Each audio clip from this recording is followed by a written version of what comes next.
अच्छा एतजाज़ साहब, 1970 में पाकिस्तान पीपल्स पार्टी में आपने शमूलियत इख्तियार की।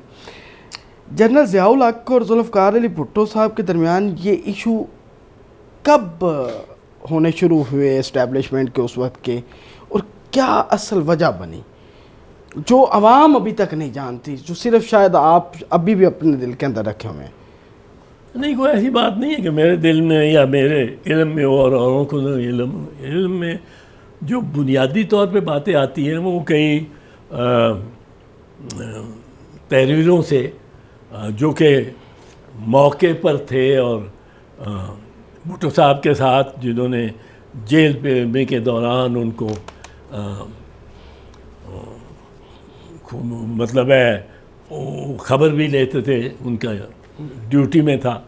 जनरल आरिफ इसमें उन्होंने भी लिखा है, और जो थे वो वाइस चीफ थे आर्मी के, उनको ज़्यादा उन पे निगहदाश्त, और उनको कोई सहूलत पहुंचाने के लिए नहीं बैठे हुए थे ये, बल्कि शहीद जुल्फ़िकार अली भुट्टो को अकूबत बचाने बैठे हुए थे बैठे।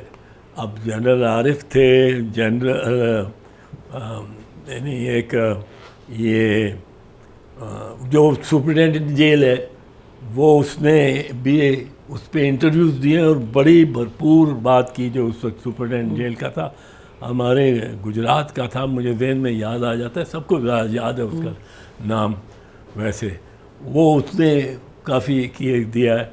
फिर भुट्टो साहब ने खुद लिखा है FIM असैसिनेटेड में, छोटी, उसमें भुट्टो साहब को जो महसूस होता है ना कि ये इसका खौफ खा गए थे। ज़ियाउल हक को भुट्टो साहब ने बनाया था चीफ ऑफ आर्मी स्टाफ, 6 जर्नलों को सुपरसीड कर, और भुट्टो साहब का गालिबन ये ख्याल था कि ये इसकी कोई बुक्कत तो होगी नहीं, जो छोटे से कद का और कोई ख़ास हैंडसम नहीं है, कुछ नहीं है, इसको कोई इज्जत नहीं करता होगा, और ये अपने मकाम पे, जिस मकाम पे मैंने उसको बिठा दिया यानी भुट्टो शहीद ने, उसी पे काम करेगा। लेकिन एक ऑफिस का, एक दफ्तर में आप बैठ जाए ना, एक कुर्सी पे बैठ जाए, तो उसका अपना एक डायनामिक होता है, उसका अपना एक और होता है। वो कुर्सी वगैरह, ये कुर्सी है बिल्कुल, और ये कुर्सी इख्तियार चीफ मार्शल लॉ एडमिनिस्ट्रेटर जितना रखती है। तो इस कुर्सी पे मैं बैठा हूँ, इसमें जो गद्दी एक डाल देंगे आप चीफ मार्शल लॉ एडमिनिस्ट्रेटर की पावर की, तो 3 महीने बाद मेरा भी दिमाग ख़राब हुआ होगा, मैं अपने आप को सबसे अहम बंदा समझ रहा हूँ दुनिया में। मैं ये कहता हूँ आपको इसी सिलसिले में, इसी हवाले से मेरा ये मानना है कि एक शख्स जब हाई कोर्ट का जज हो जाता है, वकील से या सेशन जज से, 6 महीने वो इंसान रहता है, उसके बाद वो माँ फौकुल फितरत कोई शय बन जाता है। उसकी वजह क्या है कि उसके पास हर रोज़ 4 घंटे पाकिस्तान के पढ़े लिखे तरीन, क्योंकि डबल डिग्री है, BA भी या MA भी और LLB, इससे ऊपर डिग्री लॉ में तो पाकिस्तान में नहीं है, PhD किसी ने करनी करनी। अब वो उसको ये पढ़े लिखे सूट पहन के अटेंशन हो गए, उसको या खुदावन या खुदावन या खुदावन कहते रहे। My Lord, my Lord, my Lord is या खुदावन क्रिश्चियन और अंग्रेजी की टर्म में। अब उसने, अगर जज ने गलत बात की है कोई, आप उसको ये नहीं कहते कि सर आप गलत हैं, आप कहते हैं कि सर माय लॉर्ड, मैं शायद अपना मुद्दा जो है आपके सामने सही तौर पे बयान नहीं कर सकता। ये आप नहीं कहेंगे कि आपने ये बिल्कुल गलत, कानून में नॉट लिखा है, आप उसको इजाज़त दे रहे हैं। उसको भी आप कहेंगे कि ज़रूर मेरे से ये गलती हो रही है कि मैं आपको अब वो उधर बैठ के उसने तो माँ वो और कोई उसको वकील बैठे हैं जितने, फर्ज करो मैं बहस कर रहा हूँ, पीछे मेरे जो वकील बैठे हैं जज को फेस कर रहे हैं, जज साहब मेरी दलाइल में कोई सुकम निकालते हैं, सही है या गलत है, वो निकालते हैं, वो कहते हैं ये तुम्हारा गलत बात भी करते हैं, सबको पता है गलत है, पर सारे वकील उससे आए सर झुका के कर रहे होते हैं। ये मैं जाहिर सी बात है 55 साल का मेरा तजर्बा है इस कानून की फील्ड में। अब ज़ियाउल हक को तो खुदा बनना ही था, वो तो एक जज का मैं कह रहा हूँ, हाई कोर्ट के जज का, कि वो 10-6 महीने, इसको तो हर कोई सलूट मार रहा है और हर कोई वो। अब उसका, और उसने ये पीएनए की जो मूवमेंट थी उसका फ़ायदा उठाया। पीएनए की मूवमेंट पे हमें मालूम है और इस पे लिखा भी गया है, और उस मूवमेंट पे अमेरिका ने और इंटेलिजेंस एजेंसी ने बहुत उसको सपोर्ट किया, और बनी ही वो उस पे थी, उस पर बने। और उसको उसके बाद आप देखें कि मार्शल लॉ की जब काबीना बनती है उसके बाद पीएनए की, तो अक्सर पीएनए के लीडर्स उसमें मौजूद होते हैं, और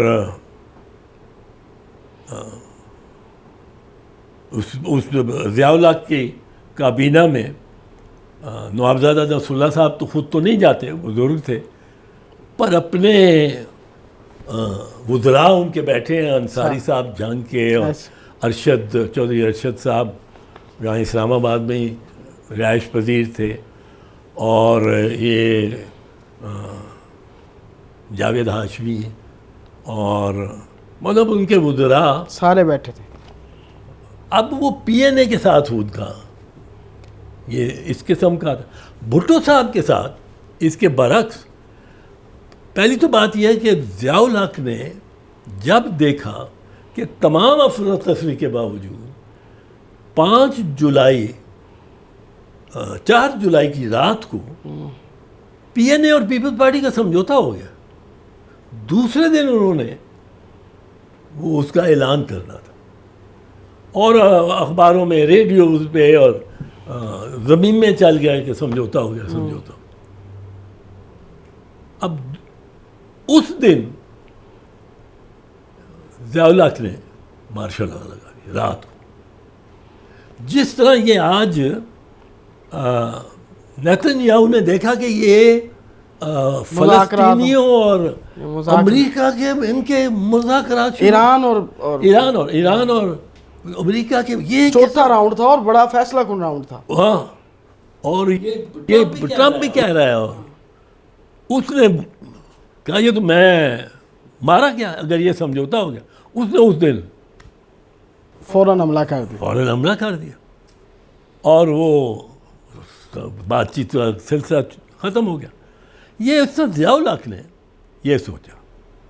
अब भुट्टो साहब को बड़ा रंजीदा थे, और भुट्टो शहीद को मरी ले गए, प्रोटेक्टिव कस्टडी के, हिफाजती हिरासत है वो कहते हैं ना मुझे हिफाजत की ज़रूरत नहीं है, उन्होंने कहा जी आपको हिफाजत की ज़रूरत है, हम जानते हैं आप हमारे कैदी हैं। अब उस दौरान ये 2 बातें कही जाती हैं। मैं समझता हूँ कि पहली शायद सच हो, भुट्टो साहब को तैश भी होगा, इस बंदे को मैंने बनाया और ये मेरे ही खिलाफ चल पड़ा, इतना एहसान किया मैंने। और 4 जुलाई से 2-4 दिन पहले भुट्टो साहब ने पीएनए और पीपल्स पार्टी की मीटिंग में भी ज़ियाउल हक को, जो आर्मी चीफ था उसको बुला लिया, और उसने वहाँ आके अश्योर किया कि हम गवर्नमेंट के साथ है, फौज गवर्नमेंट के ताबे। अब 3 दिन बाद उसके वो गिरफ्तार करके ले जाए आपको, प्राइम मिनिस्टर को, तो प्राइम मिनिस्टर को कुछ। अब भुट्टो साहब ने वहाँ उस मरी में जब हिरासत थे ज़िया-उल हक मिलने चला गया, उसमें उससे वो कुछ नाराज़ हुए और भुट्टो साहब की तरफ से हाथ भी उठाया गया था। नहीं, हाथ नहीं उठाया भुट्टो साहब ने। ये नहीं, मैंने सुना भी नहीं ये किसी से पहले आपकी कोई हाथ नहीं उठाया। भुट्टो साहब ने उसको बुरा भला कहा कि ये किस तरह काफ़ी मतलब हाँ। अब उस पे कोई लोग जो भुट्टो शहीद के खिलाफ हैं, उन्होंने बहुत सारे कि जी अब आप कह रहे हैं वो थप्पड़ का मार दिया, वो कहते हैं कि तुम्हारी मूँछों से मैं ये तस्मे जो होते हैं जूती के, वो ये ऐसी बात नहीं, मुझे नहीं ये लगता। मेरा दिल ये मानता है कि भुट्टो साहब उससे नाराज़ हुए, उससे सख्त हुए, उससे गुस्सा हुआ कि तूने क्या प्लान बदल मेरा ख़राब कर दिया। ही वांटेड ग्रेजुअली कि जमहूरियत फिर बहाल हो, तो वो तुमने वो सदा ख़त्म कर दिया। तो अब इसको, ये आर्मी चीफ था, ये भी एक खुदा बना हुआ था, इसको भी वो सिंड्रोम जो एडिक्शन हो गई थी। इलेक्शन ही हुई थी, एडिक्शन इलेक्शन तो उसने वादा किया ज़िया-उल हक ने, ये अनाउंस किया जब उसने असेंबलीज तो ख़त्म कर दी थी पहले दिन ही, 5 जुलाई को ही। फिर उसने आके जून में 19 नवंबर को इलेक्शन की डेट दे दी। अब डेट तो उसने कोई उस पर उस वादे का पास तो किया नहीं, बिल्कुल नहीं हुआ। तो ये मेरा ख्याल है, ये मुझे ज़्यादा करीने क्यास लगता है कि भुट्टो साहब की जो डांट थी, और वो ज़रूर जले हुए होंगे इस बात से कि ये क्यों, वो डांट जो थी वो भी आर्मी चीफ को बड़ी गिरां लगी, नागवार गुजरी। वरना उसका army cheap and prime minister